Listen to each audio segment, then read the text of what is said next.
Hey, everybody. How's it going? I'm a little nervous over here.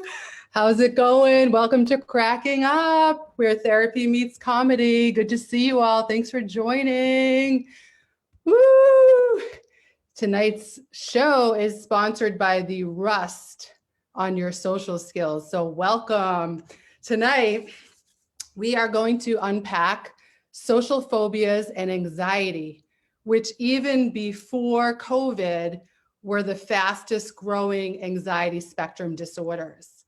So now we've all have forced agoraphobia on our hands and a whole year to let our social skills digress. And a lot of us are having adjustment issues galore right now. So this is a show for you. And, social anxiety, by definition, is defined as irrational fears, fears of embarrassment or humiliation or offending someone or saying the wrong thing. And, that never happens. No one ever gets offended or says the wrong thing in our world. So it's just irrational, right? But so many people are struggling with social anxiety. And what I would say is that I don't necessarily think that I have diagnosable social anxiety, but what I do have is worst case scenario brain. So I'm really good at turning something small into a big catastrophe. Like it's a movie directed by Quentin Tarantino himself. And I'm so good at this. I'm good. I think I have really a gift for recalling every cautionary tale that's ever been told through the annals of time at a moment's notice. So if we're texting and I see those three little dots that says you're about to respond and then they go away, worst case scenario brain is like, they hate me, they're going to ghost me. Or if I say something dumb, worst case scenario brain is like, I'm going to get fired. Or someone tries to friend me. Worst case scenario, they're a stalker. Unknown caller, IRS. You want to grab dinner? What if someone sneezes in my food that hasn't been vaccinated? The phone rings. Someone's died. My whole family's been killed in a crash. Right? You hear that door knock. It's like the cops are here. So this worst case scenario brain is something we got to talk about tonight. We're going to unpack it tonight. But what they say is that the best form of treatment for our anxieties and phobias is exposure. So in order to actually get better, we have to face the very thing that we're afraid to face. So this isn't easy. And a few years ago, I was in Vancouver, and for some reason I had started to develop a fear of heights. And I'm with family, very overzealous group. Let's do everything. We have to hit every attraction. I fit right in. And we're at Whistler Mountain. It's beautiful, magnificent. And they're like, you've got to go on the gondola ride. You have to go on the gondola. It's so beautiful up there. Look. And you see the whole thing. It's way up there. So I'm like, what if we go get some gelato, guys?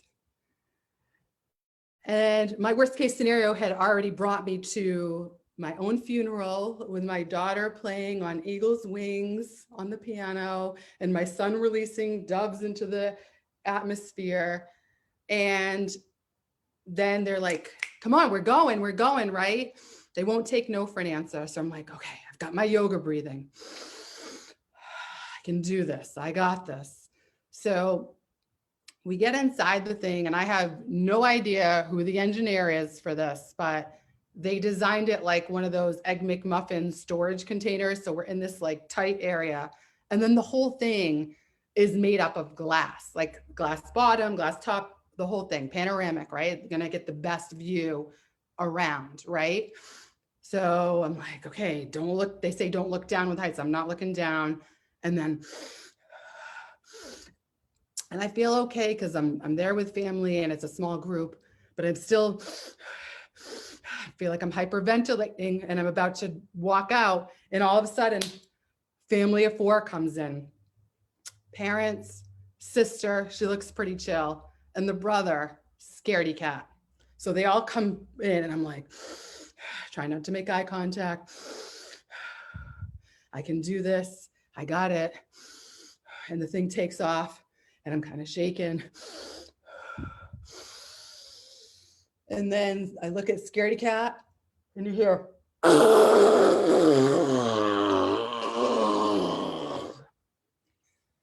he lets out a toot. Oh my God.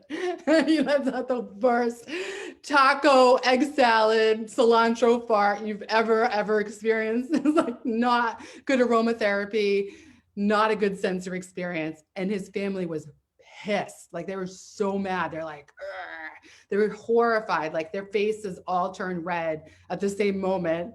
And then I'm like, I stop my breathing. I'm like, ah. And then the whole thing, the whole gondola just erupted in a laughter. And that was quite the intervention. He broke the ice, he broke the wind.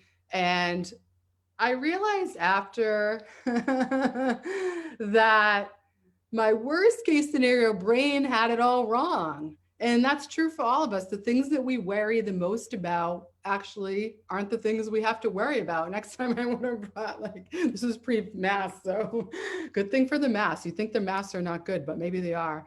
And I think our minds at the end of the day, you know, when we think about phobias and exposure, our minds are like puppies that need to be retrained. And brain science shows us that that's all possible within this time of trauma on trauma and marination of fears, right? So much fear is coming up.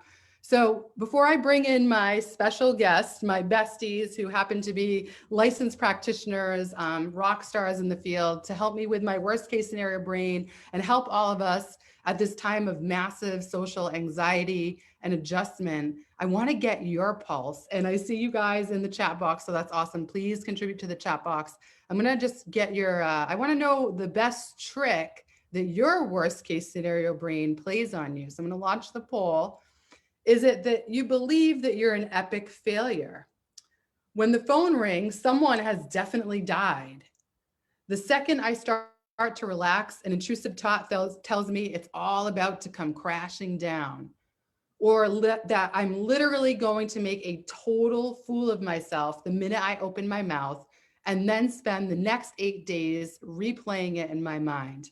So what's your worst case scenario brain up to? Go ahead, guys, let's weigh in. We got 33% of the votes in. It's so good to see you guys tonight. I'm looking at the guest list here. Jamu is here, Rob, Tyler, Heidi, Georgia, Gio, yay. Hey, Don, how's it going? Hey, Annie, Katmack is here, Dr. Ying. We got doctors in the house, but this show is not a substitute for medical advice. Just a little disclaimer there in case you were wondering. All right, we got 83% of the vote. I'm shouting out to everybody out there on Facebook Live too. If you're not in the Zoom room, you can come on over if you want, or you can hang out on Facebook, but we're glad you're here nonetheless. And I'm going to end the poll and share with you guys what your worst case scenario brains are up to. Wow. All right. So it's like pretty overwhelming here. We got 60%. The second I start to relax, an intrusive thought tells me it's all about to come crashing down. And there's brain science behind that. We'll unpack that a little bit more tonight. Then we've got a dead tie for I'm an epic failure, or that I'm going to make a total fool of myself. And I think at the end of the day, you know, like making a fool of ourselves can actually be fun. If we find the right people to be the good kind of weird with, it's not the end of the world. So I'm going to stop sharing. Thanks everyone for weighing in. And now I'd like to bring in my special guest. You can see later in the show notes that if I were to read their full bios, it would probably take me a full 3 hours or more. But these are two of my besties and two of Boston's best practitioners, professors, and all the things. And if they can put up with me, then that says a lot about them. So I'd like to welcome now to the show Doctors Ying and Katmack. Welcome, guys. Come on in, unless you guys are feeling a little social anxiety. You don't want to. Let's see. I want to see your armpits. Let's everybody raise your hand if you're unsure. Anybody else unsure? I think we need to make a new motto. If anyone's sure, then I'm actually worried about you. So Drs. Katmack and Ying, come on in. I think Gabby is behind the scenes here, pulling them in. I think we got to give them a little encouragement. All right, Kathy can't put the video on. All right, we'll see. We're going to have our own bloopers here tonight. So I think Gabby's got this. Let's see. I might be able to do this too. Let's see. Ask to start video. Or we're asking you. Here she is. Woohoo! All right, here we go. How's it going? Happy Friday. Happy Friday. How are you both? Good. Well, Yay. Can you guys find Waldo? here we go. I forgot the kale in my teeth. This is going to be Yes, the broccoli. Oh boy. Oh, good. Well done. Yep. That was supposed to be, I had my list: wet armpits, toilet paper, and pants, kale, and teeth. I'm letting all my trade secrets out now. So do you guys ever like put your foot in your mouth, or do you have any embarrassing stories? I'll start with Kathy, but is there anything that you have ever done that you feel has been embarrassing and you've been able to laugh your way out of it? Yes, I have a very embarrassing story. Do tell. It's not a 30-second story though, so. All right, you're not on a Back timer. in the day Go. when my grandmother was alive. And I rented a house on the beach. Uh-huh. And so she said, oh, I want to come down, to the house. So I said, sure. Now you got to keep in mind that she had a stroke and then she was in a wheelchair. So she was paralyzed on one side of her body. Yeah. So we get to the house. She says, I want to go to the beach. I said, do you want to go to the beach? She said, yeah, I want to go in the water. I'm like, and how am I going to get you in the water? She says, I can make it. Now this is a woman that's paralyzed on one side. Uh-huh. So she's got to walk from the parking lot through the sand to the water. So I said, if you think you can make it to the water, I got you. I'm going to put a boogie board out there. You can lay on it. I'll pull you out in the water and we can be in the water. Okay. But I said to her, I said, nobody's going to think you're crazy for doing this. They're going to think I'm crazy for bringing you. Right. But she wanted to go, and, I love that woman. So I'd do anything for her. Right. So I'm like, okay, we're going to go. So we go to the beach. She's walking with her, bum side, getting across the sand and everything. But then we get to the water. You know how water comes up on the ocean, and, it's not deep right away. Mm-hmm. So it's shallow. So I said, all right. And she can't get, her foot's going down in the sand, so she can't really go any further. So I said, that's all right. Just lay down here and I'll pull you out. Well, got a 180-pound woman laying on a boogie board on sand, basically with not enough water to pull out. And those cords that pull boogie boards are not very strong. So I'm pushing. I can't get her out into the water. So I said, Grandma, we got to go back. So now she's laying there like this on one side, can't move or whatever. And she looks up at me. She says, I can't. I said, what do you mean you can't? I can't get up. I'm too tired. Oh, no. I said, you have to get up. We can't stay here. Like, what are we going to do? Right. So now I'm thinking, oh my goodness, what am I going to do? So I get some young bucks off the beach, right? I say, come on, I recruit some guys. We're going to do that Boy Scout carry. Yeah.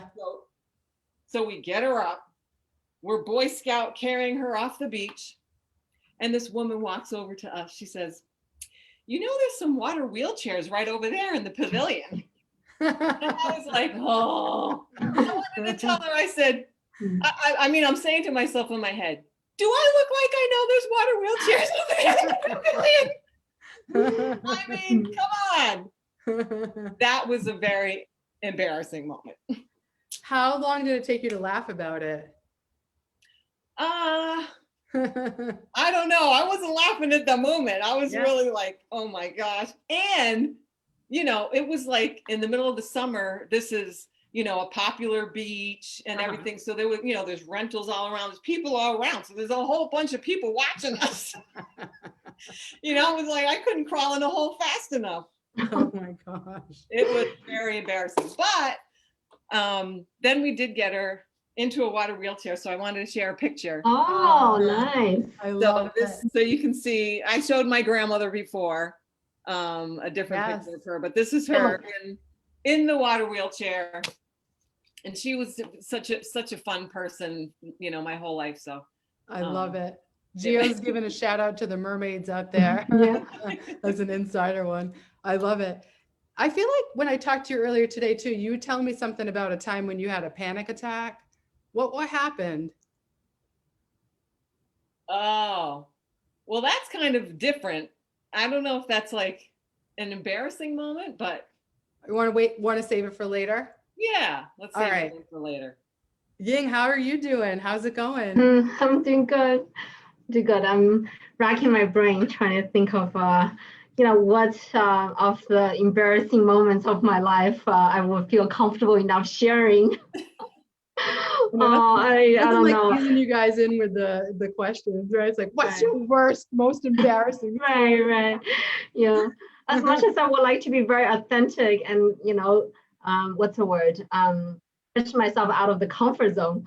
I think at the same time, by definition, right? Since it's so embarrassing, so terrible, I'm thinking maybe I'll save one or two for some other time or later when we get more disinhibited, I guess. Okay. But, I respect that. That's all good. we'll work our way up, right? Speaking of making incremental progress, right? Making little steps for sure. Well, I think, I think one thing that I've used in my own life a lot is that everything can become a story, right? And even those moments, I think I was telling you guys about the time I was in New York and I saw a couple walking in front of me. So the woman takes a fall, and as soon as she falls, it's like bowling pins. He falls over her, right? So they both take a tumble. And then I have like a really bad social habit of laughing when I shouldn't. So like at first, like a little bit of laughter bubbled up, and then I was like, oh, okay, I can't like laugh. And then, but I see what they're doing, and what they do is they get up and they look around, like who just saw us fall. Like they didn't care if they were bleeding, if they had a broken arm. Their first primitive instinct was to check to see who was looking. Gabby says, really putting the doctors in the deep end tonight, Dr. Kris. Well, I did that same exact thing this morning, right? I'm on my morning walk, and I actually, sometimes in the morning, I don't know, you got to clear your throat or whatever, and so I wanted to like just spit, which is, You as I'm walking in, what's that? Huckalooey? Yeah. And, so what do? The first thing I do, look around, is everybody looking, like, really, who cares? Did anyone see you though? No. You don't think You got a freebie there. I don't think so. so. You go to work and they're like, excuse me, Dr. McKenzie, we saw you spit. Yeah, I know. Hey, that's the most ladylike thing. I'm sorry, but that's very poor COVID etiquette. It is very poor COVID etiquette. I'm judging. But it was 5:30 in the morning and nobody was around. So all right. We won't hold it against you. I was spitting on the rocks. I remember when I was doing my clinical training, and it was our first time seeing patients. And there was a group of us from BU, shout out to BU School of Social Work. And we were all like, there was a lot of hype and anticipation. We were like nervous, like you can't walk into your therapy session like this, So I had like my best, attire. And then like everybody was kind of like waiting to see their first patients. And then come to find out, one of the other students who's a good friend of mine, she was like super nervous. So when she walked out to get her patient, like to literally be like, hi, so-and-so, like get them from the waiting room and get them into her office, she actually took a fall. And when she fell, her legs went up in the air and she tooted. So she basically fell and farted in front of her patient. Like that was her first impression. Oh no. Can you imagine? Like I'd be like, I'm gonna go find myself a new therapist. Thanks. Bye. So like, that's one way to break the ice. Yeah. But, you know, I guess it depends, you know, how you handle it, right? So I was telling you about my friend who was a beauty pageant queen. Oh, yes. Right. And so she's telling me she was doing this beauty pageant and she's walking down, you know, on the stage or whatever. And all of a sudden she falls off the stage and she flips over and her dress goes, you know, upside down or whatever. And her legs are spread out open, you know, spread eagle or whatever. And here, this is a beauty pageant. You're supposed to be on top of your game. Yeah. Right. And so, you know what she said? I just got up and I went, ta-da! You know? And I don't know. I mean, I don't know what happened, but it was like, I mean, you got to forgive somebody when they can do something like that. Right. And just laugh and be like, wow, she pulled it off. I feel like if I'm the judge, I'm like, she's the winner. Yeah. And I think that's like what we need. Like, we do live in a very judgy world. You know, when we even look at social comparison before COVID and social anxiety, it's gone off the charts in our Instagram world, very curated. We think we have to be perfect.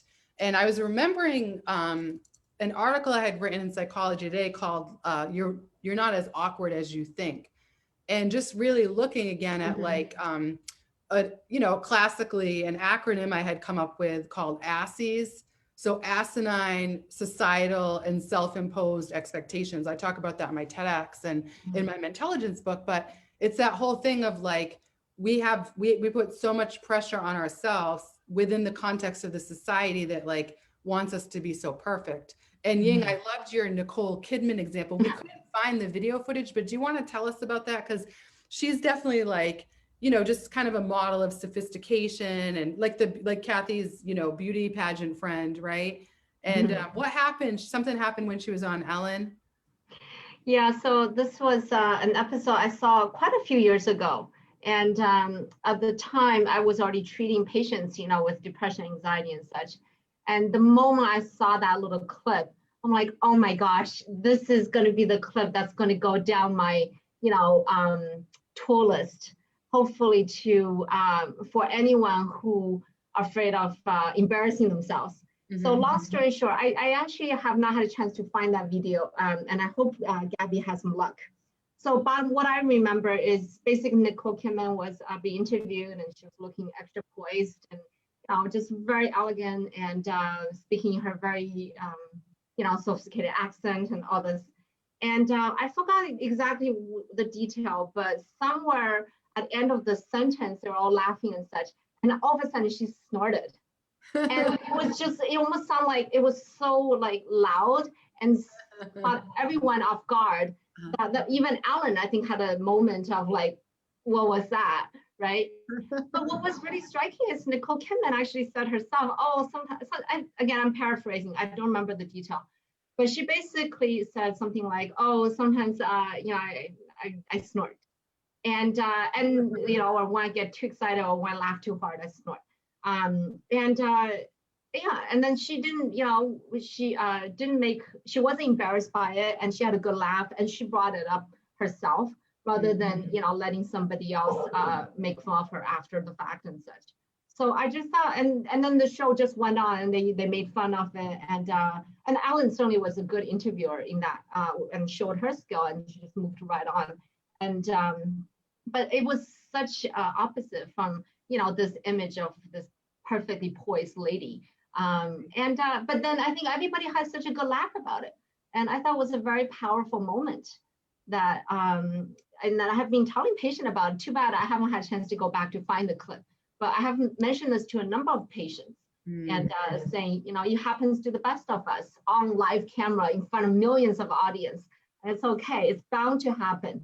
I also mentioned the other day, I have this like 5%, you know, expected fail rate or mess up rate. You know, there's just basically a given percentage of us saying something really stupid or trip over something or forgot to, you know, tidy up something, left the fly open or something. It's bound to happen. And just kind of keep that percentage in mind.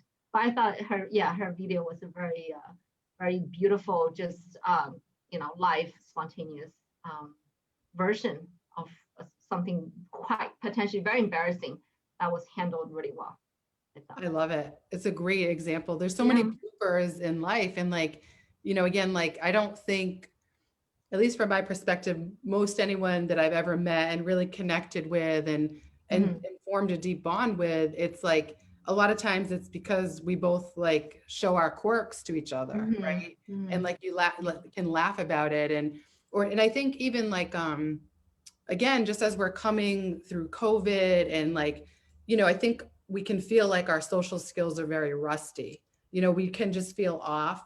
And that is also really, I think a condition of all the trauma that we've experienced. And then just like the awkwardness, like I was talking to someone earlier today about like, some people wearing masks, some, it's like, how do you deal with that? I know even for myself, like sometimes I like to hug and sometimes I don't. And what do you do? And now with COVID, it just like, it amplifies it to a whole nother level.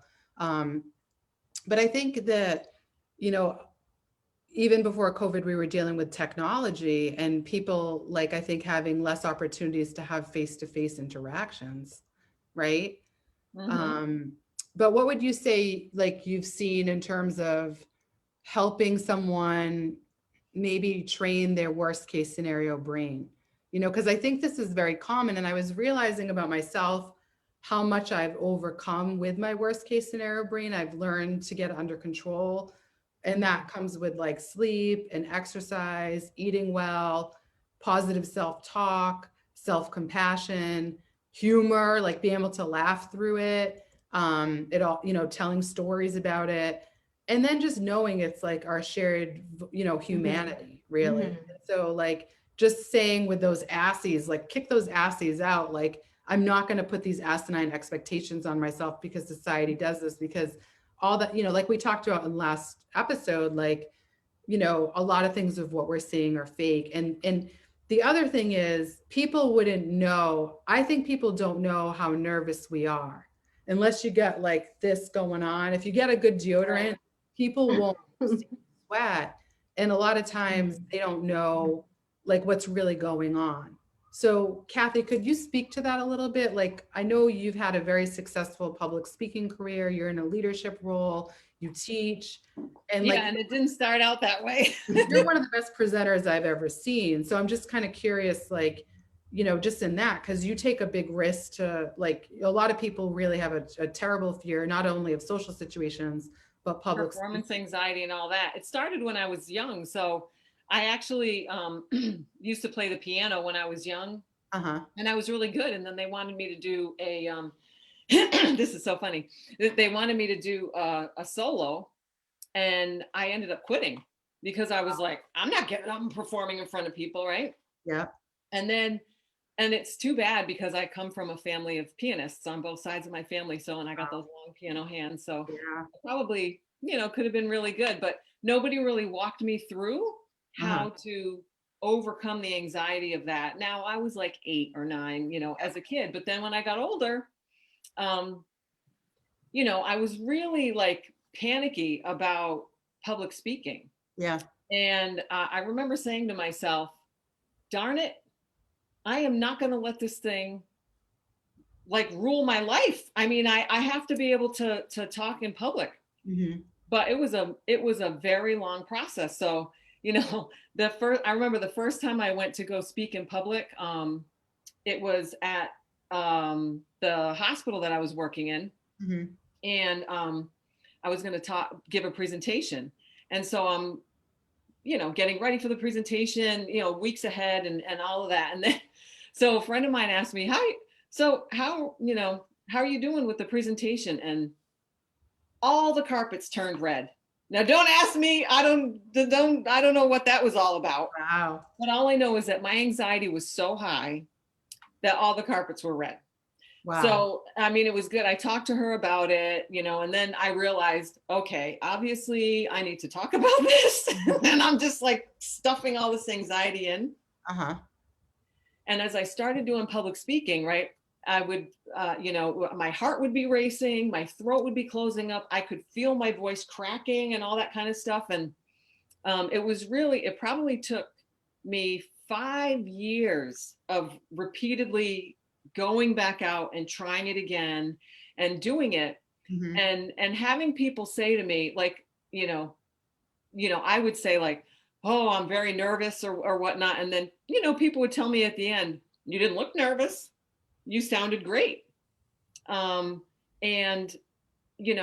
so I was registering that, right? So even though my heart was racing and I could hear my voice changing and all that kind of stuff, other people couldn't hear it, and people were saying they couldn't hear it. So rather than pay attention to all the physical symptoms that I was having, moving forward, it's registering, I lived through that. I didn't die. And nobody else saw what I was going through. Let me try this again. And over the course of time, those symptoms reduced and reduced and reduced. And then I got to a point where I knew it would just last for like a couple of minutes. And then if I could just get through a couple of those couple of minutes of the throat closing up and everything, then I would relax and be okay. And then the rest of it would be okay. And now I don't have any of those symptoms. I can just get on and talk to people, whatever. But, but I would say it probably was at least 5 years of practicing and dealing with it. Well, and it kind of goes back to that whole principle of exposure therapy, right? And just that word, it's like expose, like it feels like such a negative connotation in a sense. I love Gabby just said, practice makes progress. And I think the word practice is really one to reflect on and realize like it is that whole thing of like retraining our brains and body responses, like because we think we're in danger or we think we're going to pass out or pee our pants or like, all those like things can happen. We think we're going to lose control and it can, and I don't want to minimize that. Like anyone here that's watching that's ever had a panic attack, it's no joke. And and that's why I think even like, I'll say that even the help of having therapy myself, besides having besties who are therapists, but to have actual support around those things. But then, it's that whole thing of like working through it in those incremental steps and like, desensitizing yourself from that first like panic response. Cause I think people will say that to me, like, don't you look like it's so easy or you never get nervous. I'm like, I still get nervous, but that's the eustress part of things that I can harness now. And I also like have rituals and routines and things that I do to keep it in check. And then, again, I think it's like that measure, that good dose of humor, laughter as medicine, like what's the worst that can happen? Like and think about like social situations, parties. It's like, that's what's awkward. The party's awkward, not the people in it, So I wanted to ask the audience, I wanted to pull up a poll so we could get a little more information about our audience tonight. And then in a little bit, we're going to have our Q&A with the audience and just keep our discussion going. And Gio says, smiles, allowing yourself to make errors without judgment. And yeah, like I like, it's so true. Like we're so mistake averse, right? And we think we have to be perfect. And Ying, I like, you had talked about like your 5% rule, like just giving yourself a measure of grace and of leeway. I think that's really helpful. Mistakes are an opportunity to learn. Yes. So, all right. I want to know, I always like have trouble pronouncing the faux pas. I'm always like afraid I'm going to say it wrong, but I have a faux pas poll. Say that 3 times fast. So I want to ask the audience, like what social disgracers or bloopers or faux pas are you really good at? Like, I'm really good at turning little things into catastrophe with my worst case scenario brain. I'm really good at that. I want to know what you're good at. So picking the right time to fall when there's a large crowd around. Oh no, I thought I was muted. Asking someone who isn't pregnant if they're pregnant. Calling someone by the wrong name. Accidentally spitting on someone when talking. That's an easy one to do. And sneezing into face mask. I have no idea if it's like, what are you supposed to do if you have to sneeze with your mask on? I did that today. Confessional. Dun, dun, dun. All right, so we got 44% of the vote in. Hey, JQ, great to see you. Tyler, I see you. Awesome to see you. Karen is here. Helly J. Oh, and we got Rob squared. We got Rob and Rob. We got Ice Cream Rob.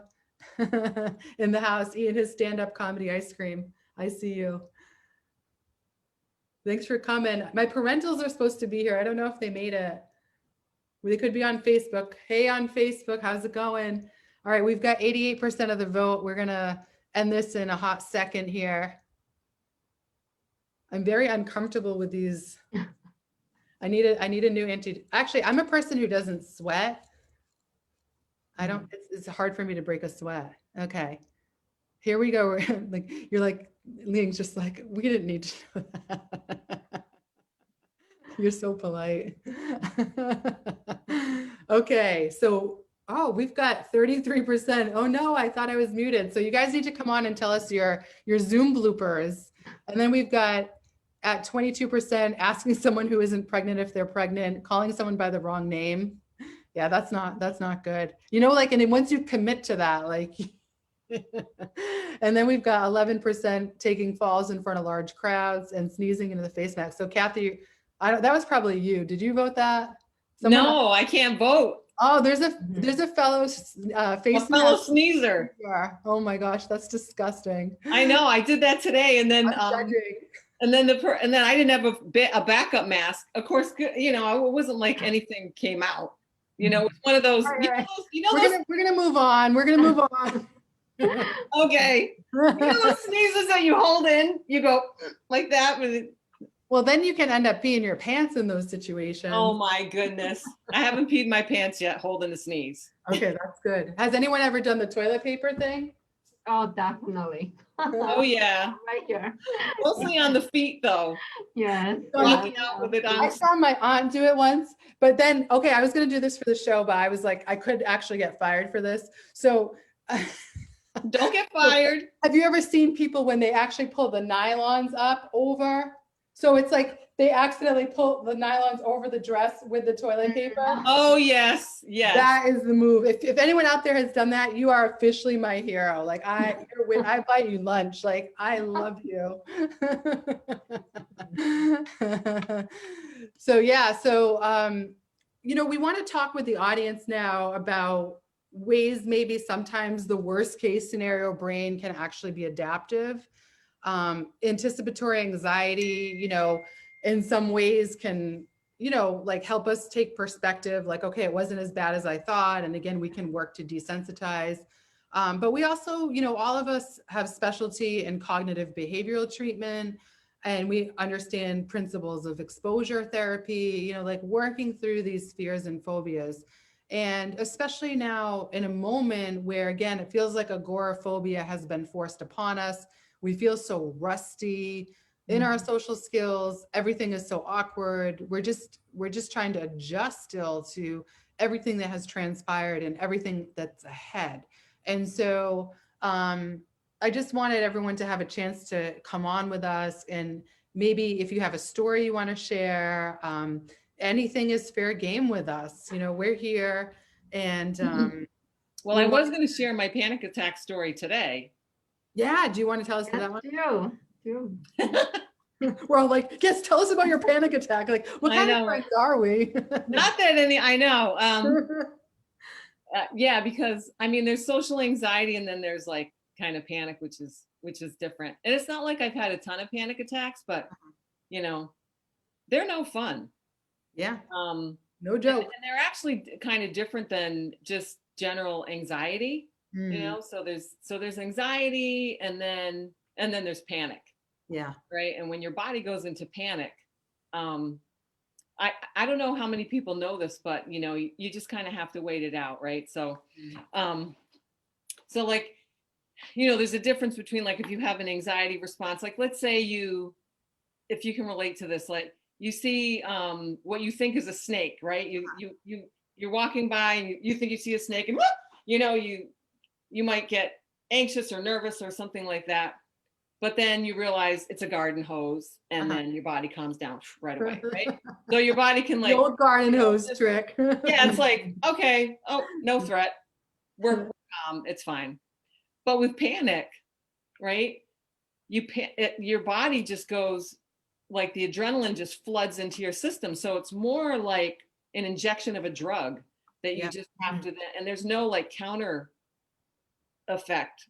Mhm. So you just have to kind of wait it out. But so actually this is another grandmother story, right? So I happened to like fall at work. I slipped on ice. Oh my gosh. And this was at a time when, you know, she was getting close, you know, we were trying to keep her out of the nursing home. So my family was taking care of her. So we were on shifts and you know, she's in a wheelchair. We got to pick her up and all this kind of stuff. So I slip and fall on the ice.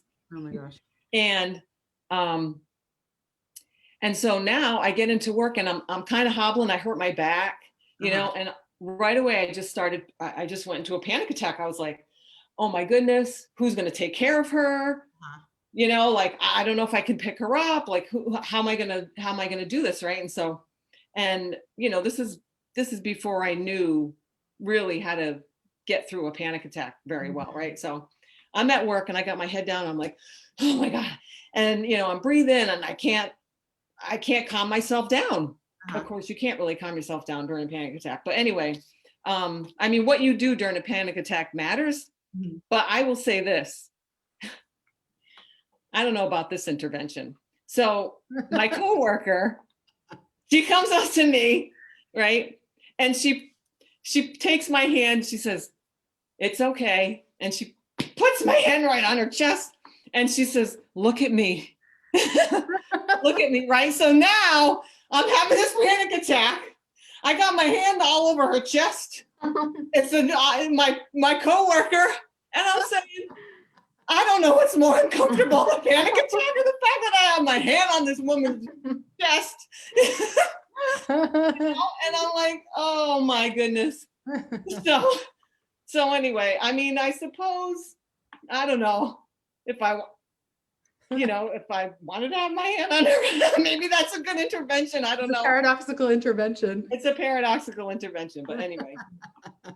I mean, that was probably the fastest panic attack I had, you know, because I was just so uncomfortable with the other piece of it. But You just solved for all the panic attacks. exactly. But no, I mean, with a panic attack, I mean, you just kind of have to wait it out. One thing though, there is some research that's showing that like they're showing that some panic attacks, there was a buildup of CO2, carbon dioxide in people's system before having a panic attack. So, you know, maybe shallow breathing and that kind of stuff can cause panic attacks. So I do know like just breathing, maybe drinking some water, kind of, you know, almost like to try to help flush, you know, that adrenaline out. But, you know, they usually, they can last a good 20 minutes. Yeah. I know one thing, you don't want to sit there and say, because the first couple of panic attacks I had, I ended up in the emergency room. Right. Because, you know, I'm having a panic attack and I'm thinking, I'm having a heart attack. I think I'm going to die, you know, like, and you start freaking out and you're feeding it like that. That's when it ends up being worse. So you really have to like say, okay, this is just a panic attack. I'm not going to die. Like, but I just have to wait it out and let it pass. Well, you're making me think about the worst case scenario brain too. Like, again, could that be reframed to help us say like, okay, you know, what is the worst situation? Like, say you want to improve your social skills or go into a situation, like going in with strategy, right? And by the way, do you know the number one reason people go to the ER is because they think they're having a heart attack, but it's a panic attack. Yeah. And it really does feel like, I mean, I never had a heart attack. I hope I don't have one, but you know, that's my sense is, I mean, that's what that's the feeling you have, right? Yes, it's like a train coming through your body, you know? And I think that's, you know, when we think about like, again, like the fact that social anxiety was the fastest growing anxiety spectrum before COVID. I know we've all talked about this a lot. It actually really scares me because, you know, again, like the tendency, think of agoraphobia, you know, like the tendency is once you get like kind of stuck in that place, it becomes more and more difficult to actually take that step to expose yourself to the stimulus, so to speak, right? Yes. And so I think for everyone watching, you know, just reminding yourself, like, again, like, and in the show notes, you'll see like mental health resources, like there's a lot we can tap into, and we really are capable of retraining our brains. And the thing is, like, I think of people out there, maybe you're afraid to be in a crowd, or like one thing I used to have a water slide rule for myself. So I love water parks. I love like, you know, and you can lose your nerve as time goes on, you can lose your nerve. So I used to make sure I would go down it like every year with my kids. Like I'm going down it, even if it feels a little scary, because I don't want to lose my nerve. And so that whole like principle of when you were coming back into these situations, I personally think the best thing we could do for ourselves is just find someone that we feel at least some kind of level of trust and camaraderie with, some other character out there, someone else that maybe they have the sweaty armpits too. But just say, this is kind of a lot for my brain right now. I'm overstimulated, and see if you can make those connections. I think when we can call that out, you know, maybe everyone's going to, I don't think people are just going to sit there and point and laugh at you. I would say that probably they're going to breathe a sigh of relief because they were feeling the same way and they were afraid to say it, you know? That's what I find. And if people are laughing at you, you probably don't want to know them anyway. Yeah, you like, that's not your people. You know what I mean? Like I think friendship is about laughter. And Gabby actually just, Ying was reminding us yesterday, for those of you that don't know Brene Brown's work on the power of vulnerability, she's putting that up there for everybody. Yeah, and you can queue up Gabby if you guys want to come on camera with us and show us the kale in your teeth, or tell us your toilet paper stories. In the meantime, too, I also wanted to shout out to one of my favorite comedians and actresses, Jenny Slate. So this is a book I read, I think at the top of 2019, maybe 2020. Let me see. Where are my glasses? That was like, I couldn't find my reading glasses. That's just so funny. So it was published in 2019. And so she's in Parks and Rec, and you can check out her Netflix special, but this whole book is called Little Weirds. And it's definitely like, it's like beyond a memoir. It's all these like essays and poems and all these things about herself. It's very like confessional. It's very raw and vulnerable. And it literally inspired me to, I wrote a whole bunch of material based off this. And so homage to Jenny Slate. But I think just even knowing, like, again, life is weird, like find your weird, find the good kind of weird, and just recognize that, you know, hiding out doesn't serve us well when it comes to anxieties and phobias, because it really is irrational. But then again, in our context, it's kind of rational. Like it's understandable if you're feeling this way, but it doesn't mean you have to stay stuck. And this very much is going to be a time where we have to nourish ourselves. We have to kind of lock arms through this. We have to laugh our way through, crack up so we don't crack up, because it's just going to be bumpy. Like we can't go through this level of trauma and expect to just brush ourselves off and keep going. That's what our culture sometimes tell us to do. Like just keep going. And it's just a lot to integrate into our psyches, our bodies, our souls. And sometimes our runaway brain or our worst case scenario brain can get ahead of us. So yeah, anybody want to, look at Gabby's like, she's so cute. She's like, I'll bring you on camera in a heartbeat. We're a safe environment over here, you guys. Anybody want to jump in? I'm stalking you guys on the list here. I'm very happy to see you guys. I'm gonna. We won't bite. All right, I just put Jake. We won't bite. What if we do bite? What if we will? Biting is a sign of affection, adoration. Can anyone relate to the whole concept of the assies too? Asinine, societal, and self-imposed expectations, right?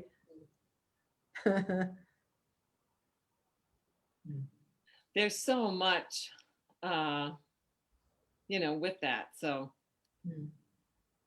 Well, I'm curious, you know, Kristen, you have certainly done a lot of public speaking yourself as well. And, you know, are there tricks you have come to gather over the years that really helps you to also kind of be at your kind of best without being held up by social anxiety? Yeah, it's a great question. I would say, I realized it's not a performance. It's not about performance. It's about sharing with the audience, like my passion or content or a message. So it's really about presence, not performance, and really getting in the moment and working the energy of that moment. Connect in a deep way. So I think I see, as an artist, I see it like as a form of channeling. I see it as a spiritual kind of thing to connect with people in a moment. And I think if I'm in my head around, what if I mispronounce a word, or what if I fall, or what if like some spit flies out, Yes. or like, then it becomes about me and not about why I'm there, right? So I think that whole juxtaposition, that whole framing is important. And then I do like, you know, I have my different, I'm not picking my nose. I'm showing you guys, like, I'll do like the in the nose breathing. So in for 4, hold, and then out, right? And you just gotta, you know, make sure you have tissues around, but that is very helpful. So there's a lot of breath work that I do. I'm all about like whatever the sleep the night before really affects that current day. And then I love the song Shake It Out by Florence and the Machine. So I'll play that before, and I'll just do like a good interpretive dance. And you guys like my dancing. So yeah, so I have like rituals, and then I'm like pretty, I love like beet and kale juice, but I don't drink a lot of it before I go out there because that could turn into a gondola. Yes, absolutely. There's many foods, unfortunately. You don't want to lose think, your stuff on stage, you know? So, but yeah, no, and I think it's just the intention, you know, and realizing like, and then it's practice. Like I've done it for so long, you know? I was just going to say, and practice and being prepared, right? So, you know, when you go out, I mean, I would say one of the best things for anxiety is being prepared for what you want to do, you know, and mentally rehearse it before you do it if you're really that anxious. You know, mentally rehearse.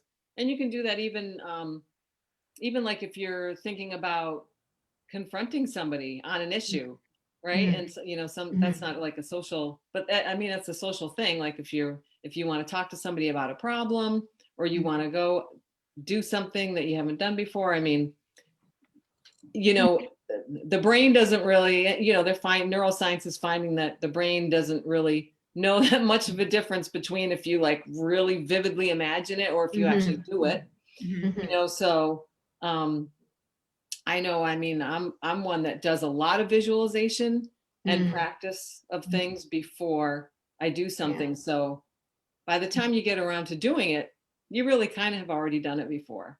So for people who are really struggling and, you know, with going out, you know, especially if they've been holed up for a long time with this, the pandemic, maybe just practicing in your mind of going out, what it's like, being around people, what does it feel like, you know, imagining feeling calm outside, imagining what that feels like, and really internalize. You want to really feel it in your body. You want to imagine it to the point where you can really feel it in your body and feel that calm, so that when you actually go and do it, your body is already creating that type of an experience.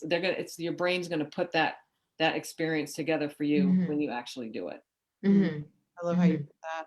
I'm noticing Gio says in the chat, she gives herself permission to make mistakes. And I think even in this COVID transition where there is just, it's very overstimulating, like to try to return to so-called normal. Hey, and I think that piece of like just giving ourselves permission to have those kinds of responses without scrutinizing ourselves or like getting, you know, like just that's okay. And again, like go to your self-care practices, go to these visualizations and rituals, and then, you know, find friends you can kind of brainstorm with, or therapists you can brainstorm with on how to create that right strategic plan. So that's one thing here, like, again, not a sub for medical advice. Everyone's variables are different. We don't want to oversimplify or make light of it, but also like you can use humor as a tool and you can find community. And I think one thing we've all seen in our work and in our own lived experiences is how much we are wired to overcome and be adaptable. And think of what we've all endured. And this next leg, it's going to be, we're going to need finesse. It's going to be tricky.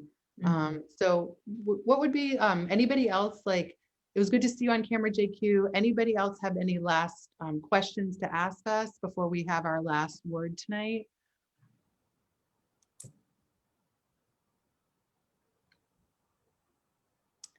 So Gabby is going to put the show notes in the chat box. So make sure you guys go to that. You'll get to see Dr. Katmack and Ying's bios. You'll also have access to the Psychology Today article, and then a special invitation as well to next month's show, which is called Dad Jokes. And we're going to be doing a tribute. Many have lost their fathers this past year in COVID, and even if before that. We're going to be doing a tribute to dads and also having a dad joke contest. So be ready for that. We're going to have some fabulous dad jokes. And it looks like Gabby just put up the TED Talk. We're going to also see if Gabby can get the show notes in here. But we're wishing everybody the best with this. Like, give yourself some measure of self-compassion, a good dose of humor, and know that you're not alone. And the worst thing we can do with phobias and social anxiety is to completely remove ourselves from what's uncomfortable. We have to get more comfortable with the uncomfortable. And the longer we wait and the more we hide out, we're actually, just making a much steeper hill to climb for ourselves. So, so Kathy and Ying, what are any last burning thoughts in terms of last words for the audience, words of wisdom, encouragement, pearls of wisdom? What are your pearls of wisdom here?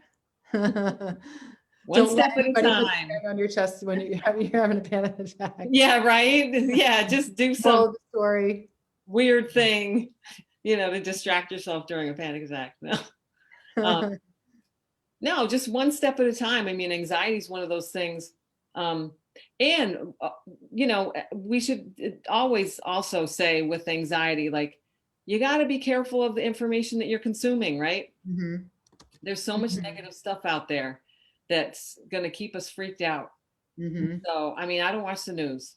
So for a reason, I say that over and over and over again. Yeah. But, but it really is, I mean, you have to be careful of how you're, programming your mind, because really that's what we're doing. Anytime we consume any information, we're really creating a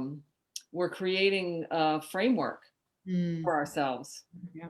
And and it's interesting because people can go through the same experience and process it very differently. And some people it can be a really nervous, anxiety producing situation, and for other people not. And it has nothing to do with the event. It has to do with how you're processing the event. So, and it's no shame if someone's having trouble processing. Like, that's not what we're saying, right? No, that's not what we're saying. But people do have more. I think it's I'm trying to not shame people. I'm trying to empower people. Yeah. Right. That you do have more power. Then I think we have more power than we give ourselves credit for. Right. And so, I just want to encourage people, to harness that power. Yeah. Harness it. I love that word, harness. Yes. Dr. Ying, last thoughts. Maybe briefly, one thought that was running my mind, kind of going back to earlier about, I think social anxiety, right? It's not so much about performance, but they're being present, right, with someone. Maybe not so much a public speaking kind of way, but I can imagine even one-on-one interactions, right? A lot of people are afraid of carrying conversations. There's this American, very familiar phrase that I never found the right Chinese translation. That word, the idea of that sense of humor. Like, people don't necessarily need to be super funny, need to be humor themselves, but a sense of humor can carry them a long way, right? Yeah. Because a lot of times the other person have great stories and have stuff to say and share, right? So sometimes just be there, be a good listener, and be an appreciative audience can be very helpful. So I feel like sometimes with social anxiety too, I try to remember, I can just have a good sense of humor and have the other person, do share their stories, and therefore there's not so much pressure to sound a particular way or worry about sounding stupid. Or so anyway, so that's my American brand of English wisdom as a foreigner who learned it, and that was such an interesting, concept. I like the way you put that too, and just the whole way again of like being present with each other, like again, whether in a more performance-oriented situation or a one-to-one or a small group interaction. And it makes me think of like, how many times have people gone to a social event and then gone home and dissected every single thing they did? And then the other person's doing the same thing. What if we could rewind that and like people just enjoy like the art of storytelling and the art of listening and like being mindful in that moment and how much joy that is, rather than the full dissection and letting ourselves think like, oh, why did I say it that way? You know, that might have been like very amusing to the other person in a good way, you know? JQ says, I agree, perceptions and processing, right? And then Gabby says that I find it takes an act if being vulnerable with others in order to break the ice and be able to open up the lines of conversation. Absolutely. Often they're thinking the same as me. And JQ says, yes, keeping it real. So that's the whole thing. Like, it's like that fairy tale, the emperor's new clothes, right? And everyone says they see the clothes, but he's naked. And like, what if we could just, I'm not saying get naked. You guys are like, she's going to strip it down, right? Here on Cracking Up. Oh my gosh. It's like, next episode. Like, no nakedness. Let's not, but my point, the metaphor I'm trying to use here is that like, we're all feeling the same way, but everyone's afraid to say, wait, like he's naked, or wait, like we all feel this way, or we're all experiencing that. And I think the pandemic, you know, lots of us have talked about that, is like, now is not the time to pretend we're not struggling, or those of us that have experience with mental health and or social anxiety, phobia. Like, if there was ever a time that it was safer to say it, it is this moment, because I think it has just put us all, like, we've all been forced into agoraphobia. You know what I mean? Like, there's no one. A lot of people struggling right now. There's a lot of us, like, just, and we just, even if we just feel rusty, we might not feel a complete full-blown panic attack, but just kind of off. And how do we renegotiate that within ourselves and then with each other? And I think it's an opportunity to build more dynamic, weird, cool community versus just like the airbrush curated, pretentious, like, I know everything and I feel good and I'm never going to let anyone see me sweat and all that, right? So I think, keeping it real and, you know, just knowing that we're not the only ones. And I think the sooner we can break the ice, the better. So you know what my favorite line is? Yes. I tell my staff all the time, I don't know everything and I'm not going to pretend like I do. And I don't expect you to know everything either. So. That humility, wow, that's a new concept in our world. I love it.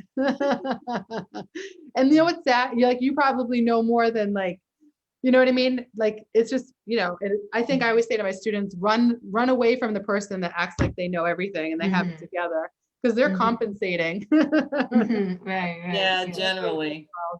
I don't know. Sometimes I say the more I know, the more I realize I don't know. Well, I always say the measure of good inquiry is turning up with more questions than answers. But that's also the premise of Reset, Make the Most of Your Stress, my first book, right? And I also wrote an article called Anxiety is Our Frenemy, right? So, because I'm seeing in the chat books that panic and anxiety can be useful, right?